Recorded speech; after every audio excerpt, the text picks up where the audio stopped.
Saudi আরবের বিখ্যাত খ্যাপসা রান্না করে দেখাবো একদম সহজভাবে আর ঘরোয়া মশলা দিয়ে।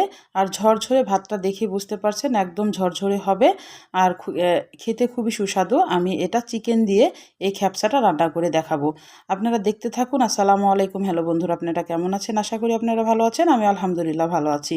আমার শখের কিচেনে আপনাদের সবাইকে স্বাগতম। প্রতিদিনের মতো আবার একটি রেসিপি নিয়ে এসেছি, সৌদি আরবের বিখ্যাত খ্যাপসা। এই খ্যাপসাটা খেতে কিন্তু অসম্ভব মজা লাগে। আমি কিভাবে তৈরি করছি আপনারা প্রথম থেকে দেখতে থাকুন। আমি এখানে চিকেন নিয়েছি, আমি বড় পিস করে নিয়েছি। সৌদি আরবে কিন্তু আরও বড় বড় পিস করে রাখে ওরা।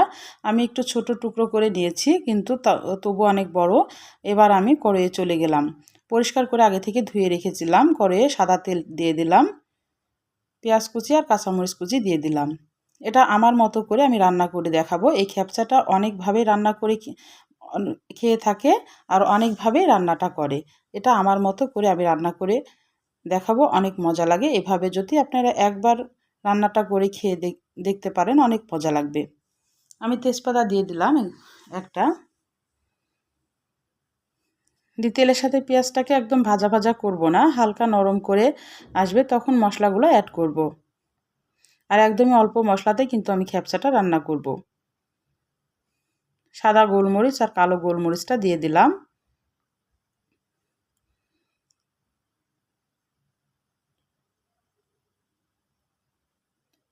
এখানে জিরা বাটা দিলাম 1 টেবিল চামচ মতো, আর আদা রসুন বাটা 1 টেবিল চামচ মতো দিয়ে আবার ভালোভাবে নেড়ে মশলাটা যখন কাঁচা গন্ধ চলে যাবে তখন একটু পানি দিয়ে দিতে হবে, যেন মশলাটা পুড়ে না যায়।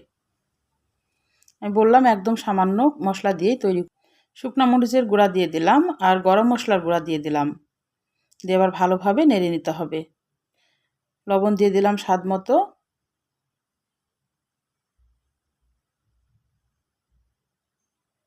মশলাটা যেন কাঁচা গন্ধ না থাকে এটা ভালোভাবে কষিয়ে নিতে হবে।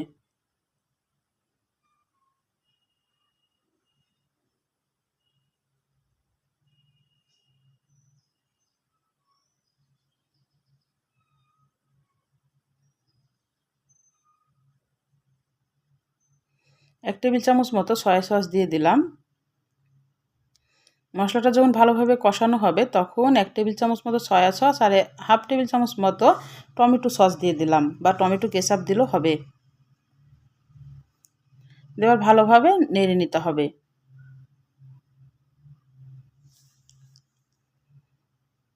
এবার ধুয়ে রাখা চিকেনটা দিয়ে দিব। সৌদি আরবে কিন্তু এটা খাসির মাংস দিয়েও রান্না করে, বড় বড় চিকেন দিয়েও কিন্তু রান্না করে। এটা সব দিয়ে কিন্তু এই খ্যাপসাটা রান্না করা যায়। এখন ভালোভাবে এটা একটু কষিয়ে নিতে হবে। খ্যাপসাটা খেতে কিন্তু অসম্ভব মজা লাগে। আমি যেভাবে রান্না করছি আপনারা এইভাবে ঘরোয়াভাবে খ্যাপসাটা রান্না করে একবার খেয়ে দেখবেন। যখন একটু কষানো হয়ে যাবে তখন ঢাকনা দিয়ে একটু ঢেকে দিতে হবে, যেন মাংসটা একটু ভালোভাবে সিদ্ধ হয়। ঢাকনাটা তুলে এখানে আমি একটা লেবুর অর্ধেক রসটা আমি চিপে দিব। চিকেনের যে এক্সট্রা একটা গন্ধ থাকে, লেবুর রসটা দিলে কিন্তু সেই গন্ধটা থাকে না।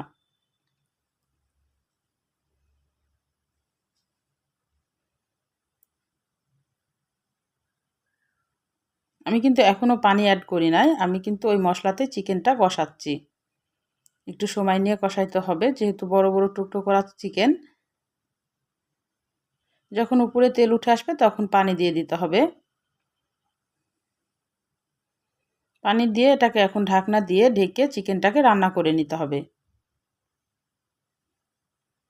আমার মনে হয় বিরিয়ানি পোলাওর চাইতেও কিন্তু এই খ্যাপসাটা রান্না করা খুবই সহজ, ঝটপট কিন্তু হয়ে যায় আর খেতেও কিন্তু দুর্দান্ত লাগে।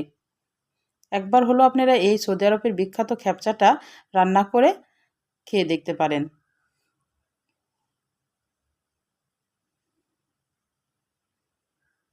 ঢাকনাটা তুলে এখন চিকেনটাকে আমি তুলে নিব। যখন পানিটা একদম কমে আসবে, উপরে তেল উঠে আসবে, তখন চিকেনটাকে একদম মশলাটা গায়ে থেকে ছড়িয়ে নিতে হবে যত সম্ভব, দিয়ে চিকেনটাকে তুলে নিতে হবে।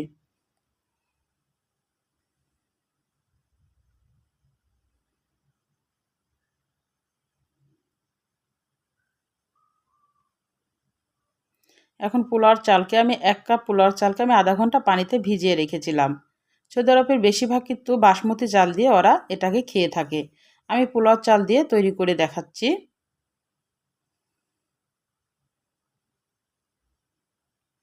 দিয়ে একটু নেড়ে চেড়ে কিন্তু এখন পানি দিয়ে দিতে হবে। এখানে বেশি ভাজার কোনো দরকার নেই। আমি এমনিতে একটু মশলার সাথে নেড়ে চেড়ে এখন পানি দিয়ে দিব পরিমাণ মতো। 1 কাপ চাল নিয়েছি, 2 কাপ পানি দিয়ে দিব।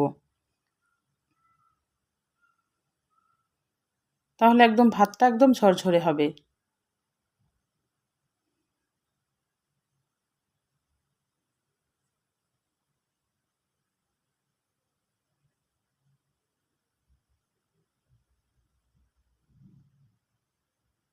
এখন নেড়ে চেড়ে এখন ঢাকনা দিয়ে ঢেকে দিব। জালটা হাই হিটে রাখবো। যখন ফুটে উঠবে তখন একটু ঢাকনাটা তুলে আমি এখানে একটা বড় সাইজের গাজর কুচি করে দিয়েছি। গাজরটা দিয়ে দিব। এখানে বিভিন্ন সবজি দিতে পারেন, গাজর, টমেটো বা বরবটি যেটাই হোক না কেন দিলে হবে, কিন্তু গাজরটা দিলে বেশি ভালো লাগে। গাজরটা দেওয়ার পর এবার আমি একদম ভাতটাকে একদম যখন শুকিয়ে যাবে পানিটা, এখন একটু নেড়ে চেড়ে আমি 10 মিনিটের জন্য দমে রেখে দিব। তাহলে একদম ঝরঝরে ভাতটা হয়ে যাবে। একদম লো আছে, সর্বোচ্চ লো যে জালটা আছে। দরকার হলে তাওয়াটা যদি খুব পাতলা হয় তাহলে একটা মোটা আকারের তাওয়া বসিয়ে দিতে হবে হাঁড়ির তলাতে, দিয়ে 10 মিনিট মতো এটাকে দমে রাখতে হবে। 10 মিনিটের বেশি রাখার দরকার নেই, 10 মিনিটেই কিন্তু একদম সুন্দরভাবে ঝরঝরে হয়ে যাবে। আমি 10 মিনিট পর ফিরে এসে আপনাদের দেখাচ্ছি। চালটা দেখেন একদম লম্বা লম্বা হয়ে গেছে। আর এটা কিন্তু হয়েছে একটা কারণ, আধা ঘন্টা যদি চালটা ভিজে রাখা যায় তাহলে কিন্তু ভাতটা একদম লম্বা লম্বা হয়। এবার যে মাংসটা আমি তুলে রেখেছিলাম, সামান্য একটু আমি সরিষার তেল দিয়েছি। দেওয়ার পর এবার মাংসটাকে আমি একদম পোড়া পোড়া করে ভেজে নিব। আর আমার ভাতটা কিন্তু হয়ে গেছে। এবার মাংসটা ভাজার পর এখন মাংসর পরে পরিবেশন করে আপনাদের দেখাচ্ছি। তাহলে আমার রান্নার যদি কোনো অংশ আপনাদের ভালো লাগে প্লিজ আমার চ্যানেলটাকে সাবস্ক্রাইবার করে দেন, একটা লাইক দিয়ে রান্নাটা দেখা শুরু করেন, ছোট্ট একটা কমেন্ট করে জানান আমার রান্নাগুলো কেমন লাগে। পাশে থাকা বেল আইকনটা প্রেস করে দিন, আমি যখন এরকম নতুন রেসিপি আপনাদের মাঝে হাজির করব আপনাদের কাছে যেন ভিডিওটা চলে যায়। আপনাদের একটা লাইক একটা কমেন্ট কিন্তু আমাকে অনেক উৎসাহ করে। দেখে বুঝতে পারছেন ভাতটা একদম একদম ঝরঝরে হয়েছে, একটার গায়ে একটা লাগে নাই। এভাবে যদি রান্না করেন সবারই ঝরঝরে হবে। আপনারা ফলো করে আপনারা এভাবে সৌদি আরবের বিখ্যাত খ্যাপচা রান্না করে ঘরে পরিবেশন করে খেয়ে নিতে পারেন। সৌদি আরবে যাওয়ার কোনো প্রয়োজনই হবে না, ঘরেই খেয়ে নিতে পারেন। আমি একটু মাংস দিয়ে পরিবেশন করে দেখাচ্ছি। তাহলে আজকের মতো বিদায় নিচ্ছি। আপনারা সুস্থ থাকবেন, ভালো থাকবেন। আবার কোনো নতুন রেসিপির সাথে হাজির হবো। আল্লাহ হাফেজ।